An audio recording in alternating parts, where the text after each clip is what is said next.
Esteatosis hepática y cirrosis hepática no alcohólica, justamente por lo que vimos de arriba. Cáncer inclusive, o sea, la obesidad mórbida, uno de los factores es la diabetes, pero tiene asociado una gran cantidad de carga de morbilidad. Aquí tienen un ejemplo, por ejemplo, ¿cuánto gasta una familia entera? La familia, ¿qué es el que más o menos 100 soles a la semana en esa comida que es más sana de lo que todo comen. Eso lo gastan ustedes en una salida a una cultura más de comemos mal. Otro índice de doctor, la obesidad ya no lo es todo en el sentido epidemiológico. Ahora, ¿qué es lo que manda? La cintura abdominal, ¿de acuerdo? Entonces, ¿es un parámetro muy importante la cintura abdominal? Sí. Todavía no ha pasado del todo, a pesar del tiempo que ha pasado, a la obesidad, sí. A mayor nivel de obesidad, mayor riesgo de enfermedades cardíacas y enfermedades de tipo metabólico. Una prueba muy sencilla para saber cuánto es tu riesgo, ¿cuál es? El índice de masa corporal. Una prueba sencilla para saber cuál es tu riesgo cardiovascular, ¿cuál es? Trata de sentarte en el suelo y luego párate solo con ayuda de las manos. Si no puedes hacerlo, tu riesgo es menor. Sí, sencillo. Ya se imagina vos esto, cómo se para o cómo no se para. 350% puede ser tu incremento del riesgo. Y ahí tienen ustedes de que la obesidad, estamos viendo lo de acá y lo de adentro. Ven la obesidad visceral. Hay también una obesidad con un tejido graso. ¿Qué está comprimiendo acá? Pregunta. ¿Qué comprime en la parte retroperitoneal? ¿Y qué origina el riñón? Comprimes la vasculatura. ¿Y qué liberas? O sea, entre comillas, para decirlo de manera coloquial, un panzón tiene más riesgo que una persona obesa uniforme. Aquí tienen ustedes el riesgo. Solo el incremento del dentro abdominal ya tiene un incrementado en la patología de la cabeza. No estamos aún en el tema, estamos en las previas. Este es el síndrome metabólico. Deben cumplir 2 de 4, solo 2, para que sea el síndrome metabólico. No quiere decir que ya tenga todo. Triglicéridos altos ustedes tienen, yo creo que la gran mayoría puede que tenga más de 200. Bajo el LDL, que se suma a lo que es la parte superior, tiene básicamente los hombres menos de 40 y mujeres menos de 50 se toman como LDL. Tienen hipertensión o prehipertensión. Mire, esto es prehipertensión, de hecho. Y tienen una glucosa en plasma en ayuno, fasting plasma, mayor de 5. No hay que ser ni diabéticos ni hipertensos, claro, hay que ser diabéticos. ¿De dónde vienen los triglicéridos? De las grasas. De la ingesta de carbohidratos que en su afán de convertirse en una fuente de energía posterior se almacena en el tejido adiposo y en el hígado. Y en el hígado completo los hepatocitos y la grasa. Entonces, ¿por qué esto lo mencionamos? Porque la diabetes no empieza cuando la glucosa se incrementa y ya tienes el diagnóstico. La diabetes empezó acá. El organismo compensa la resistencia a la insulina aumentando la secreción de la misma. Vimos, si ustedes comen a cada rato y comen carbohidratos, gran carga de proteínas, etc., sus células beta están que secretan insulina cada rato. En un momento se cansan. Número 2. Los receptores de insulina, que ustedes ya conocen por fisiología, responden, pero sí conocen el efecto que tiene una rápida respuesta a una respuesta crónica. ¿Ves? El receptor deja de responder bien, se llama down regulation, se voltea y es lo que se llama resistencia a la insulina. Luego viene acá la hiperinsulinemia. Hay tanta insulina, pero el efecto no es necesario por la resistencia del receptor. Y luego ya cuando se descompensa acá, arranca la hiperglicemia. Y luego viene la diabetes tipo 2. Esto es un proceso. Mucha gente con sobrepeso está acá. Cuidado. La diabetes es solo un síndrome metabólico, no, es también un síndrome vascular, porque contiene daño más político hepático, afecta a todos los órganos. ¿Cuál será el más afectado tempranamente? Tempranamente. El riñón. ¿Cómo va a ser el riñón? ¿Cómo va a ser diabético? Te digo, dime si tiene Daño renal. ¿Tiene cuánto de diabético? 5 años. Primera prueba que le hace, ¿cuál es? No. Más fácil, ¿verdad? Más fácil. Agua. Le buscas microminutos. Y también le hace su tira reactiva, ¿no? Ya sabes lo general. Le vas a buscar el detalle con la circulación, ¿de acuerdo? Pero recuerden, la circulación microangiopática, si se dañó mi riñón, igualmente se dañó mi corazón, igualmente mis ojos y mi cerebro. No es que primero el riñón, todo va parejo, sino que da más manifestaciones tempranas es el riñón. Ahí tienen ustedes los criterios diagnósticos, seguro que los han revisado con detalle. Aquí tenemos la glucosa en ayunas. La glucosa en ayunas. El límite superior para considerar que es normal es 100. 0,99. 100 para arriba ya es un paciente con una alteración o una prediabetes o como quieran llamarlo, intolerancia a la glucosa. ¿Es la mejor prueba? No. ¿Cuál es la mejor prueba? Actualmente. Seguramente más glicosilada. La hemoglobina glicosilada. Esta de acá. Menos de 5.7, normal. De 5.7 y 6.5, prediabetes. Más de 6.5, diabetes. Chao.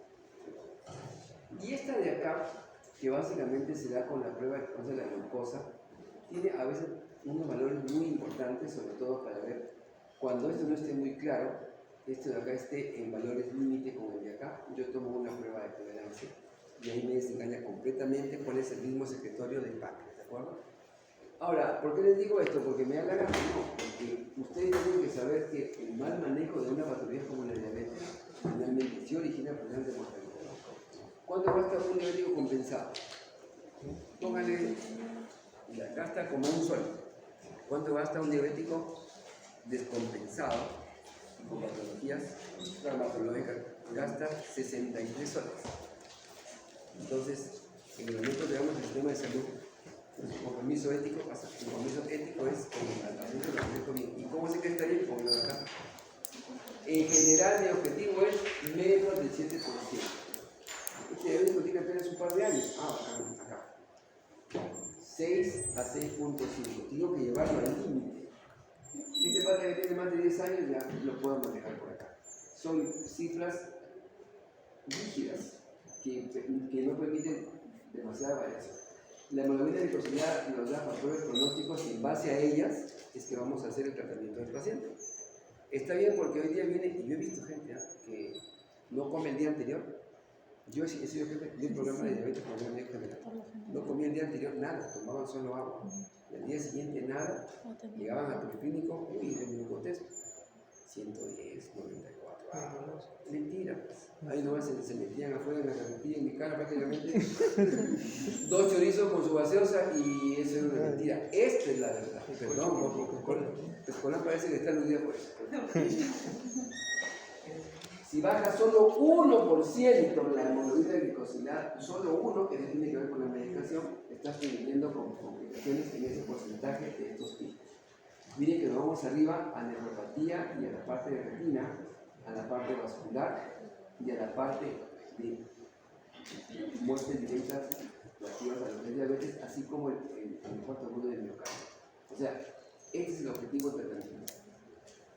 Recuerden, ahí tienen todos los fármacos, ahí puede acabar la casa, tranquilamente. Todos los fármacos y dónde actúan y dónde finalmente van a regular el tránsito de lo que son las moléculas de glucosa al tejido. Miren, la metformina aumenta la producción hepática de glucosa, caen los neurotransmisores, aumenta la secreción de glucagón, la secreción de insulina alterada. Ahí tenemos cada una de las dianas moleculares donde actúan los fármacos que vamos a comentar el día de hoy. ¿Se pueden asociar? Sí, siempre y cuando sean de distintos mecanismos de acción. ¿Okay? Entonces, a ver, eso, fisiología, que ya me han preguntado. ¿La insulina qué es? ¿Es una hormona que secreta qué células? ¿Cómo se llaman los transportadores?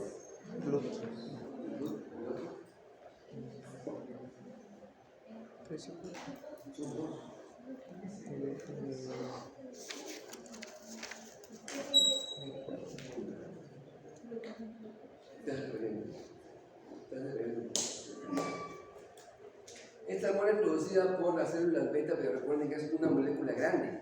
No tiene solo insulina, tenía preinsulina y tenía también péptido C. ¿Ok?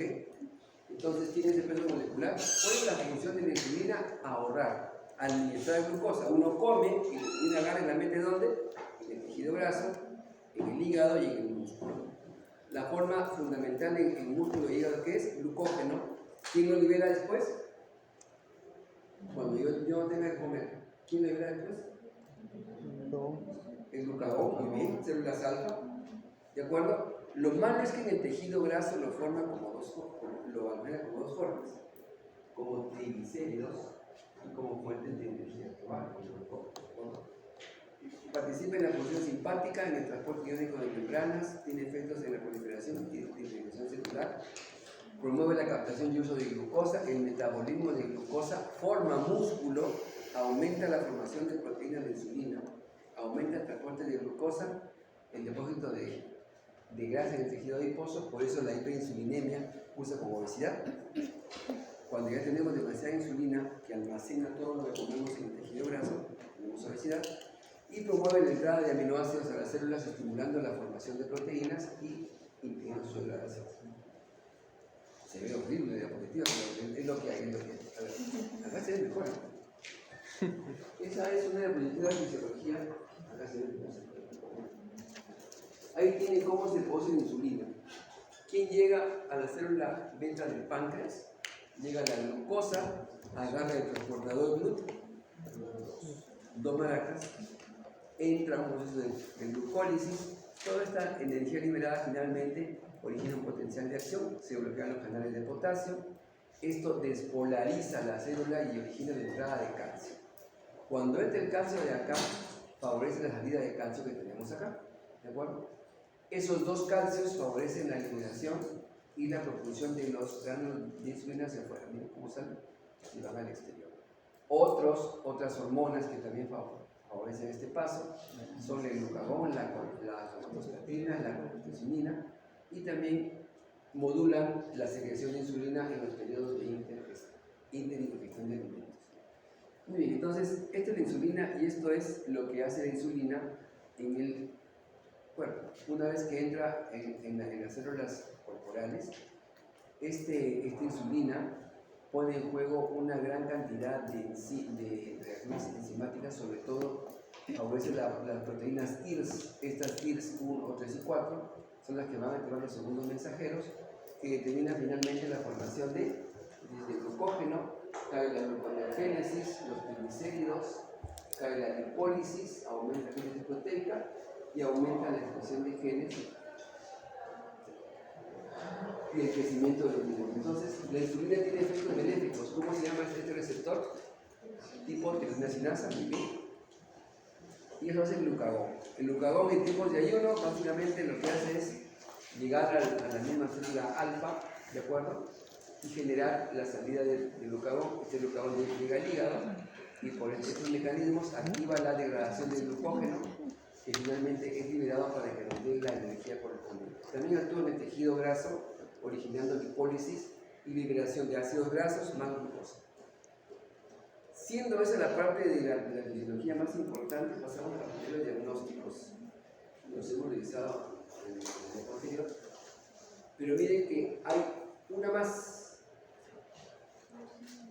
Ya no se diagnostica de manera muy frecuente de esa forma, ¿no?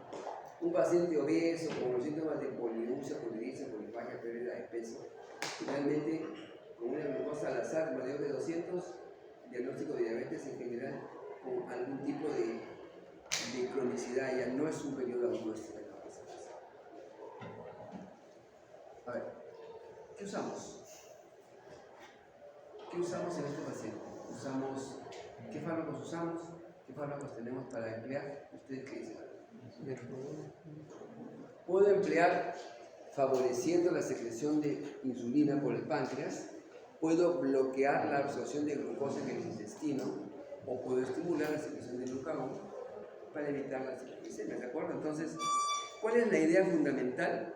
Que no hayan hiperglicemias, sobre todo postprandiales, ¿de acuerdo? O sea, luego de hay un pulmón por ahí de por favor, ¿ninguno? ¿Quién te bloquea la absorción de hidratos de carbono en las inhibidores de la glucosidad? Fármaco acarbosa, el único que se emplea. Okay. ¿Quién te desciende la captación muscular de glucosa? Glitazonas y metformina. ¿Quién te incrementa el aumento de producción intrahepática de glucosa? Metformina y glitazonas. ¿Y quién actúa en la secreción inapropiada? Sulfonilurias y obviamente insulina, que es básicamente. En cada uno de los pasos que tenemos que modificar, estos fármacos modifican esto, estos fármacos modifican esto de acá, estos fármacos modifican esto de acá, todos ellos actúan y pueden combinarse. Al final hay un gráfico muy interesante que encontré en una guía del año 2023 sobre cómo combinar y cuál es el efecto. Ahí tienen ustedes los elementos. Estimulan la secreción pancreática de insulina, secretagogos, sobre todo sulfonilurias y meglitinidas. Sensibilizan los tejidos a la insulina. Tenemos esto de acá. Biguanidas y glitazonas, sobre todo la metformina y la pioglitazona, alteran la absorción intestinal. Tenemos los inhibidores de la alfa-glucosidasa. El mecanismo de acción es muy sencillo, vamos a repasarlo.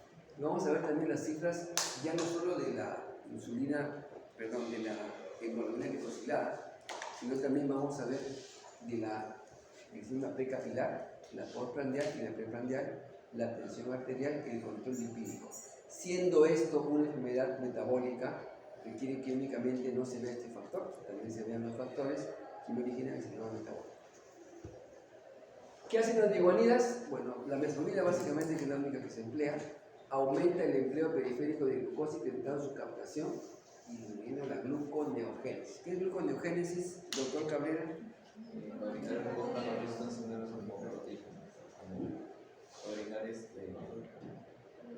glucosa a partir de sustancias claras como proteínas. Cualquier cosa. Esa razón, cuando hay demasiada gluconeogénesis o gluconeogénesis, ¿a qué nos lleva que el paciente baje de peso? Justamente los tejidos sirven de sostén para que eso se mantenga. Reduce la producción hepática de glucosa inhibiendo el complejo de la cadena respiratoria mitocondrial. Igualmente, en menor grado, reduce la absorción de hidratos de carbono en el intestino e incrementa la absorción de ácidos grasos. ¿Cuándo se toma la metformina? ¿Cuándo la tomamos durante una indicación? En otras palabras, tú acabas de comer con la última cucharada y estás tomando ahí tu metformina, eliminando nada más. Es la mejor manera de tomarla, ¿de acuerdo? Necesita de todos modos presencia de insulina endógena, o sea, no se puede emplear para suplir la insulina. Por tanto, los pacientes deben tener algunas células beta funcionando, si no, no se podría nada. Esta es la metformina. Realmente actúa en todos los mecanismos más deleterios de lo que es la diabetes y modifica la mayoría de ellos. Se asocia con una mejor evolución con pacientes con insuficiencia cardíaca y también se asocia, no sé si alguien tiene, de repente por ahí, al tratamiento de lo que es síndrome de ovario poliquístico asociado a la resistencia a la insulina. Cuando no se debe indicar el paciente con insuficiencia hepática renal grave. ¿Por qué? La insulina tiene un efecto muy importante colateral, se llama acidosis láctica. No se da en todos los pacientes, se da básicamente en los pacientes que tienen estas condiciones, tienen insuficiencia límite y pueden llevarlos a este estado, o estados de shock. Los digestivos más frecuentes que son la diarrea, náuseas, vómitos, anorexia. Este fármaco quita el apetito, es anorexiano. ¿De acuerdo? Lo malo que también nos lleva a un descenso de la porción de vitamina B12, lo que origina un problema neuropático de fondo en el manejo crónico. Ahí tiene la dosis elemental. Hay de 500 miligramos, se empieza con 500 miligramos, pero puede subirse a 850, luego se da luego del almuerzo, luego se puede dar almuerzo y cena, y lo máximo que se da es esto de acá. Así que, colocado el dato en la diapositiva, tranquilamente viene bien. ¿Qué hacen las sulfonilurias? Fácil, simplemente estimulan, bloqueando los canales de potasio. ¿Se acuerdan del mecanismo de acción de la insulina? Bloquean canales de potasio, el mecanismo de ATP, y eso provoca una despolarización, la entrada de calcio y que se libera insulina, explicación que dimos en la célula beta. Exactamente eso sucede. Las sulfonilurias actúan en este mecanismo replicándolo a un nivel geométricamente más alto y lo que hacen es liberar insulina. Las dos sulfonilurias y guanidas requieren que haya células beta funcionantes. Aumenta la secreción de insulina y así reduce la glucosa plasmática. ¿Cuál de las dos tiene riesgo de hipoglucemia? ¿La metformina o esta de acá? Hipoglucemia. De hipoglucemia. La sulfoniluria. El efecto colateral más importante de los fármacos a este nivel es la hipoglucemia. Las sulfonilurias, hemos colocado tres porque hay tres generaciones de ellas. Son las que tienen más potencial de eliminar hipoglucemia después de la insulina. ¿De acuerdo?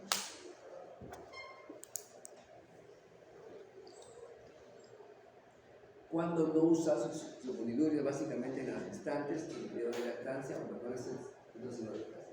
Recordad que tenemos sulfonilurias de acción prolongada que ya no se emplean, tolbutamida y clorpropamida, que se deben evitar con pacientes que tienen reserva renal o hepática alterada.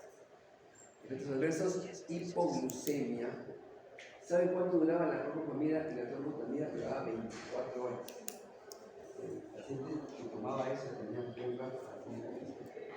¿Y será peligrosa una hipoglucemia? ¿Será una hipoglucemia muy peligrosa? Y si no es, ¿para qué tejido? Para el cerebro. Para el tejido nervioso, sobre todo el que tiene un flujo sanguíneo límite como la corteza cerebral. Corteza cerebral. Aumento de peso, reacciones de sensibilidad de los cutáneos, trastornos digestivos, cefalea. Bochornos, sobre todo, tenía el efecto antabuse. ¿Qué es el efecto antabuse? Un efecto que cuando tomaban alcohol se le generaba una descarga importante que originaba hasta convulsiones. Y algunas veces tenías que vigilar la médula ósea, sobre todo en los antidiabéticos más antiguos.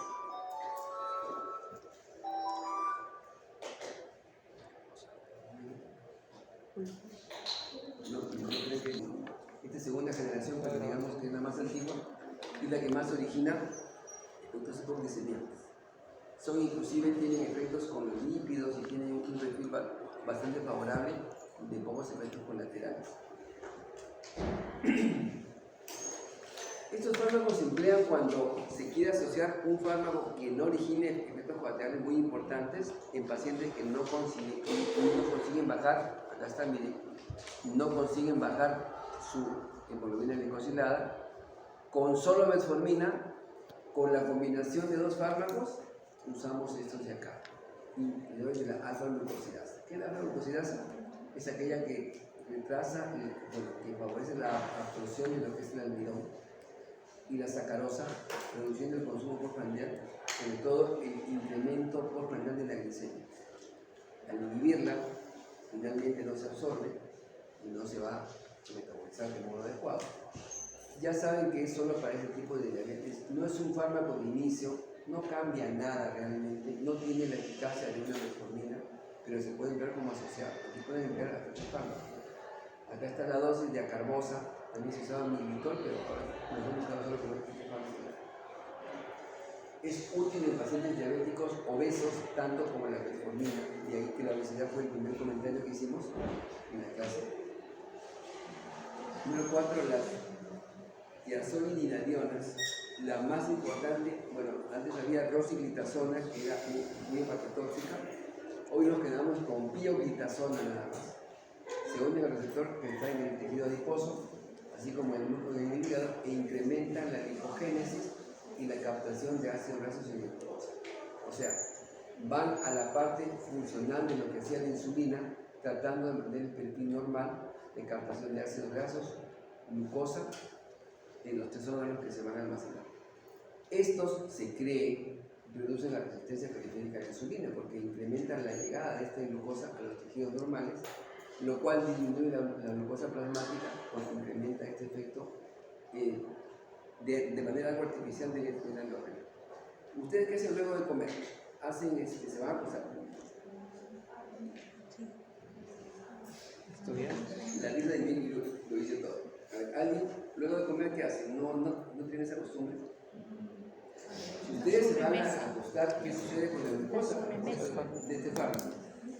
Se van a acostar, la glucosa se imagina toda donde debe almacenarse y si tiene exceso de líquido adiposo se va. ¿Qué tal si ustedes luego de comer, no digo que lean un libro, porque no van a poder, se va a hacer actividad física de manera que mínima, nada más caminen 15 a 20 minutos y la glucosa que están absorbiendo, su tumor les va a decir que necesitan de guardarla, también para que lo necesito y lo voy a emplear y no se va a almacenar. Entonces, eso de comer y dormir lo llevó a eso. La idea sería que no tengan ese reposo y más hagan una actividad física. Esto es lo malo de la teoritazona en general, que alcanza más o menos 2 o 3 meses, de acuerdo a alcanzar su máximo, y esto es uno de los fármacos que se emplea como última medida antes de la insulina. Porque los pacientes, hay pacientes que llegan al hospital con cosas, tomando 2 medicamentos de 300, 350, ya, insulina. Algunos hacen este puente con fármacos como la pioglitazona y permiten que esto mejore, pero mejora al tiempo, no mejora en el tiempo. A ver, ahí tienen la pioglitazona cuando se emplea en monoterapia o combinada con una sulfonilurea o metformina. Se prefiere una sulfonilurea porque su perfil es muy parecido al de la metformina. Antecedentes como la rosiglitazona, insuficiencia hepática, el más importante, se contraindica el uso de estos pacientes, insuficiencia cardíaca, embarazo y lactancia materna, efectos adversos, ligero aumento de peso o alguna molestia digestiva pueden provocar insuficiencia hepática, por lo mismo que interactúa con la absorción de varios elementos en el tubo digestivo, incrementa el riesgo de fracturas, de patología vascular y se cree que a largo plazo inclusive puede modificar el epitelio de transición de la vejiga, originando cáncer de vejiga. Antes de colocar cualquier fármaco de este grupo hay que hacer pruebas de función hepática. ¿Estas cuáles serían? Bilirrubina, transaminasas, GGT y también hormonal alcalina. Digo para empezar nada más. Si todo está bien, en todo caso se nos controla cada 3 meses. Eso hacen las glitazonas. Bajan la glicemia, bajan la presión arterial, ¿de acuerdo? Bajan el plásmido inhibidor de plasminógeno 1, o sea, bajan la procoagulación, bajan el peso oxidativo, disminuyen la migración de células de músculo liso a los vasos, de manera que también actúan en el factor de recuperación muscular, disminuyen la transmigración endotelial de monocitos, aumentan el HDL, bajan el LDL, en teoría tienen un perfil bastante favorable, pero ya saben que tienen esa indicación de que la insuficiencia hepática es uno de sus problemas. ¿Qué tienen? Ya los empleados, pioglitazona, 15 miligramos día dosis inicial, hasta más o menos 45 miligramos día. Y finalmente vemos las glitinas, inhiben competitivamente la dipeptidilpeptidasa.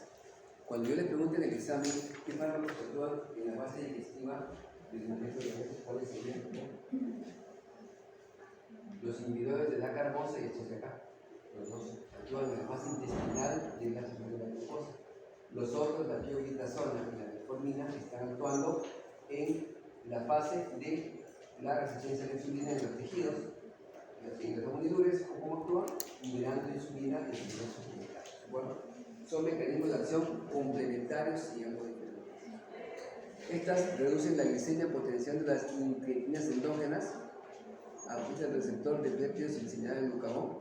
Y estos dos péptidos que son los más importantes, uno que estimula la secreción y otro que básicamente agoniza el péptido de tipo 1 que lo hemos comentado en la clase de glucagón, en la diapositiva. Contraindicado cuando hay pancreatitis aguda y cuando tenemos cetoacidosis. Efectos adversos, a pesar de que se tolera bien, puede generar una muestra digestiva importante y empeorar la insuficiencia cardíaca. Pregunta del examen: ¿qué fármaco no emplearía si un paciente es insuficiente cardíaco? Este de acá. ¿En insuficiencia hepática cuál sería? La glitazona, ¿cierto? ¿Okay? Riesgo de hipoglucemia severa, las hormonidures. ¿Sí? Y miren que va quedando solito el fármaco más noble y el que mejor se emplea, que es la metformina, prácticamente libre de ese tipo de concentraciones. Tenemos también los agonistas del GLP-1, que vimos también en la lámina de lo que era, ahí está, GLP-1, ¿ok? ¿Ven? Este es el proglucagón. Luego se va a fraccionar y acá tenemos la fracción del glucagón, la que es activa, y tenemos otros péptidos intermedios que van a las células del intestino. Estas exenatida y liraglutida son agonistas de este GLP-1. Reducen la glicemia, aumentando la secreción de insulina. Aquí se parece a las sulfonilurias. ¿Cuál es la diferencia? No originan hipoglicemia, ¿de acuerdo? Es muy rara la hipoglicemia. Acá está bien, no hay hipoglicemia. Suprimen la secreción de glucagón y ralentizan el vaciado gástrico. Se da por vía subcutánea. Pacientes obesos que no han conseguido reducir la glicemia a pesar del manejo dual. Estos son fármacos para usar en tercera o cuarta alternativa en el manejo de un paciente con diabetes. Contraindicaciones cuando es cetoacidosis o una enfermedad digestiva grave.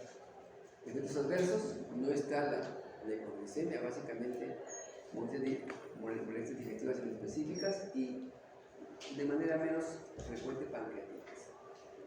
Produce una pequeña pérdida de peso, se dan al día 2 veces antes de las comidas. Se puede colocar la liberación, una versión con liberación modificada, se emplea combinada con metformina y sulfonilurea. De manera que miren que hay varias combinaciones antes de la insulina. Una vez que llega la insulina, finalmente llega. Ahí tienen, ya habíamos comentado, antagoniza el glucagón.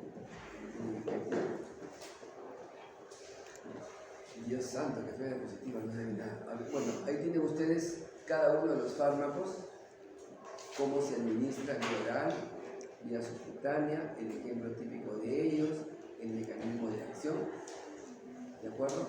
El efecto sobre el peso. Algunos incrementan el peso, como las dos sulfonilurias y las tiazolininas, ¿sí? Aquí los de acá no tienen efecto sobre el peso y la metformina y la exenatida realmente originan pérdida de peso. Efectos colaterales, la hipoglucemia lejos es el efecto más importante de las sulfonilurias, el resto no tiene ese efecto.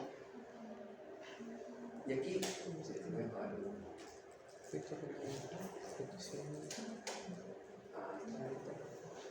Este es el resumen de la clase, pero ya dada con las guías clínicas que tanto se han satanizado en esta semana acerca del curso. Miren, entonces aquí tienen los beneficios de los fármacos respecto a los pacientes diabéticos con enfermedad cardiovascular y sin patología cardiovascular. Probablemente benéficos, acá están las glitazonas, aquí tenemos los anti-GLP, y se dan cuenta de que todos ellos actúan sobre todo en efectos más muerte súbita y corto agudo de miocardio y sobre todo desorden vascular cerebral. La mayoría de ellos es muy favorable en insuficiencia cardíaca. Glitazonas son las que más se utilizan. Efectos renales, glitazonas reducen el deterioro renal. Esto es muy importante porque me va orientando a un paciente que ya tenga daño renal y seguramente la metformina no va a conseguir retrasar este tipo de procesos.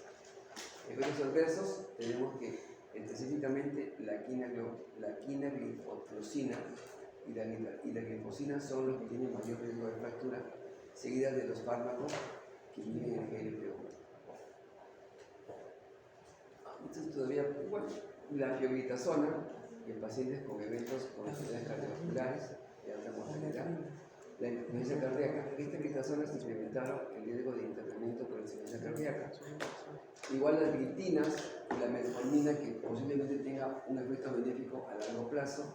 Las sulfonilurias no han sido estudiadas de manera adecuada, de manera que su efecto sobre la mortalidad a largo plazo también es positivo. Quiere decir, hay mayor mortalidad a largo plazo con la vida que usamos. La depagimida y la insulina no han reportado, sobre todo la insulina que no puedo tocar, no reportaron ese tipo de efectos. Bueno, aquí tiene el algoritmo. Primero, metformina, salvo El diablo, ¿dónde está el diablo? En los detalles. Salvo que este paciente tenga una tasa de filtración menor de 30 miligramos o sea intolerante. ¿De acuerdo? Si no alcanza el objetivo de hemoglobina que hemos planteado, podemos pasar a asociarla con ¿quién? Con una sulfoniluria e ir viendo el perfil del paciente cuál sería la mejor asociación. Por frecuencia es la sulfoniluria, sobre todo si es el paciente es obeso. ¿De acuerdo? Lejos de este cuadro, este paciente no les pertenece. Pasa a una intensificación con polioendocrino, en el cual se pueden usar fármacos de cantidad. No recomendar sulfoniluria con heparinida y no recomendar los anti-GLP-1 con las inhibidores de la dihidroxidasa. A grosso modo, eso es lo que tienen que hacer. Mal control, metformina 3 a 6 meses, asociarla a las dos. Si ves que no mejora, asociar un fármaco tercero, y si no mejora, irte a la insulina continua. El paciente tiene muchos prejuicios para parecer la insulina y a veces no queda de otra. Sobre todo cuando se va a operar,